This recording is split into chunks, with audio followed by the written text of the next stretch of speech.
Heya heya, it's me, your voice mate Nana. Welcome to my first ever Steve-Up vlog, where I'm gonna talk about my experiences, insights, and feelings about what happened during the week 1 of the program.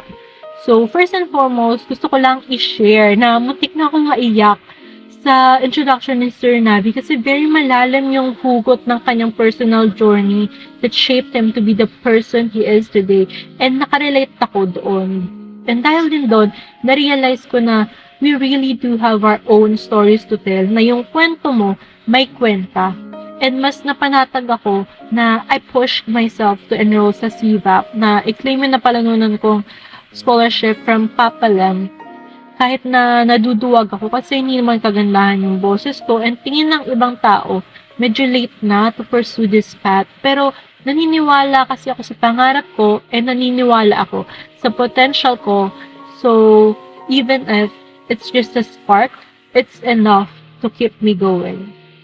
So, bakit ko nga ba sinasabi tong mga to? Parang nagdradrama na ako, no? Pero hindi. Kasi ang week 1, from my interpretation, ay talagang nakafocus to strengthen your resolve kung bakit ka sumali rito, bakit gusto mong maging voice artist, and why CVAP. So, sa lahat ng diniscuss ni Sir Navi during week 1, ang gusto ko talagang i-share is yung acronym na in-explain niya na why CVAP. So, C stands for choice to be great, D is for vision of yourself, and A is for assessment of your current self, and P is for purpose. So, kapag binasa mo yung libro na gusto kong maging voice talent ni Sir Pocholo Gonzalez, the voice master of the Philippines, meron doon na sinasabi na kung gusto mong maging voice artist, sumali ka ng voice acting workshop or program na mapagkakatiwalaan at kilala na sa larangan ng voice acting. And ito na nga, andito na tayo sa CVAP, and ito yung choice to be great.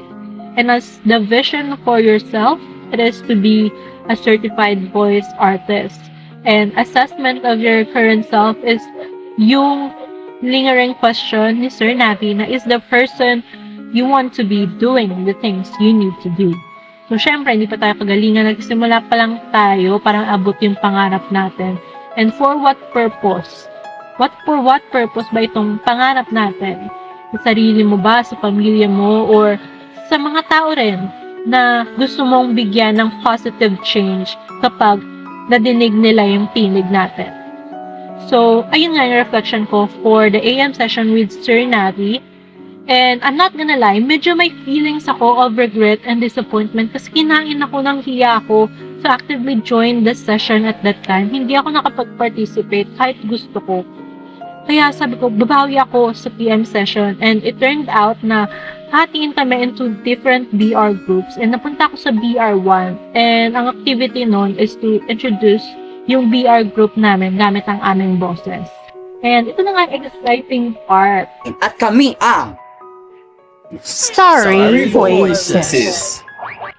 Lahat ng ginawa namin is suggestion ko. Starry Voices as the name of PR1 was my idea, and it was inspired from the falling meteorite nung nakaraang araw sa Pinas. Except, bato yung meteorite, hindi siya star. So, ginawa kong bulalakaw sa script, which is shooting star. And sa totoo lang, medyo panicky talaga ako kasi time pressure. Kaya hindi masyadong maayos yung pagkakasulat ko ng script.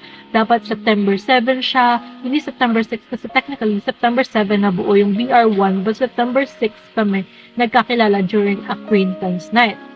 And no one pointed it out or suggested me to edit it kasi alam ko namang busy din sila na gumawa ng kanya-kanyang introduction nila. Meron pang isang mistake, which is siyam kaming mga tala, pero dapat 8 kasi wala pala si Ate Sachi at that time.